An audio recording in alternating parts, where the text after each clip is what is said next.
back to the presentation. My name is Nina, and I'm working as part of the FoodSafer project. And today I'll be talking about the drivers of change for emerging food safety risks. Perfect. Thank you.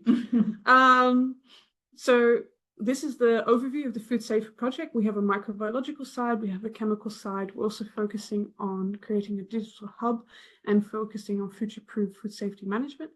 But right now, I'm focusing on work package 1, or this project is part of work package 1, where we're looking at food system stresses, or in other words, drivers of change.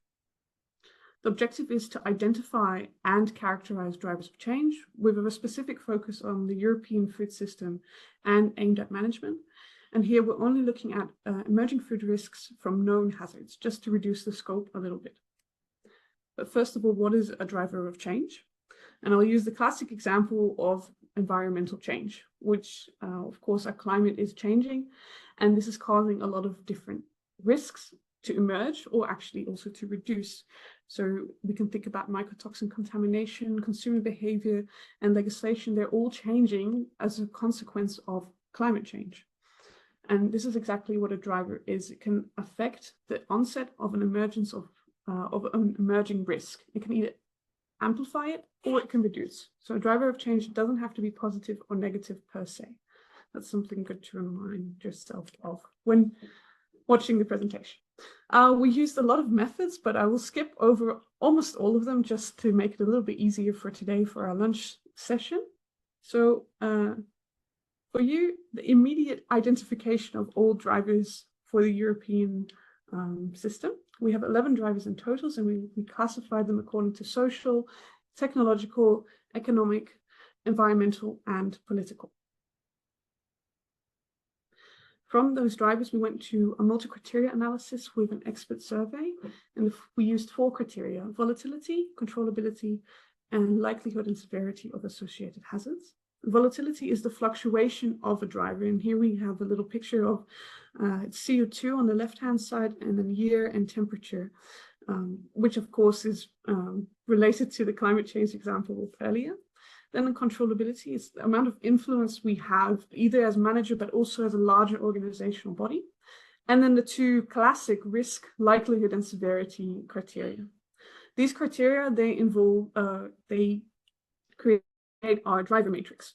So on the top right-hand side, we have manageability, which exists from the volatility and the controllability.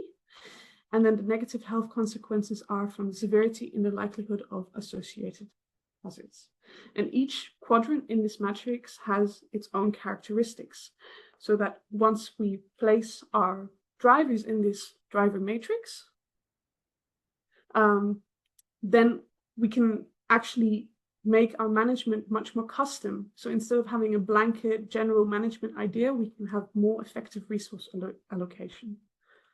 So first we have the monitor and adapt. There are low negative health consequences, but the manageability is low as well. So here we should just keep an eye out and also develop some early warning systems. Then we have our analyze and optimize. Also low negative health consequences, but we can actually use these to improve things in the food system. Then leverage and innovate. The first one with negative health consequences as being high. Here, the idea is to have proactive management so that we're ready before it is necessary, and to try and find strategic advantages that we can use with innovation and technological advancements to actually, as a benefit, to leverage them. And then finally, strategize and endure. These are difficult to control. These are really the critical challenges. Okay, so we used experts in a multi-criteria analysis. And luckily for us, a lot of the people indeed mentioned that they are experts. They're very knowledgeable, 61.2% mentioned. And with their input, we managed to place each driver in one of the quadrants in the driver matrix. And this is really where the research becomes tangible. This is where a manager can use this quadrants or this driver matrix to have their custom management per emerging risk, depending on the drivers that correspond with it. So first off, we have a monitor and adapt, and this actually contains all of the social drivers. And I think if we ask our colleagues over at the marketing departments, they can tell us that it's very difficult to influence human behavior. So it seems like a very good place to put all the social drivers. Here, the negative health consequences luckily are very low. So we should develop early warning system. So if something does change, we can quickly adapt. Then we have analyze and optimize. We have legislation, policies and governments, and the 2 technological drivers. These drivers are highly manageable, but they're also highly influential. So by using these drivers, we can actually improve our food system, think about efficiency, cost reduction, and sustainability. Then leverage and innovate. We have management of natural resources, bioprocesses, and supply chain. These are economic and environmental drivers. Here, proactive management is very important. We need to know what we're going to do before it's necessary. And we can use technological advancements to actually leverage our strategies. So for supply chain, we can be thinking about blockchain or precision farming or sustainable technologies to actually help this quadrant to reduce the negative health consequences.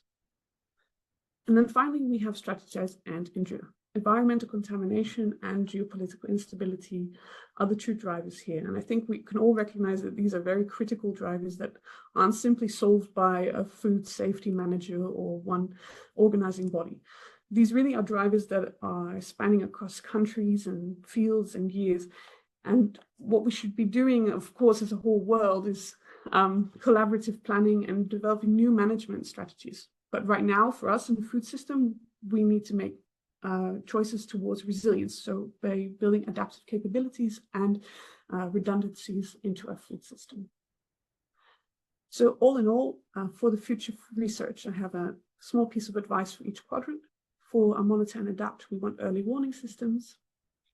Then we want new technologies for cost reduction and prediction. For our leverage and innovate, we want proactive management on every level. And finally, for the critical challenges, the strategize and endure quadrant, we want resilient capabilities for the food system. Thank you for listening. And I don't know if there are any questions or if there's time for questions at the end.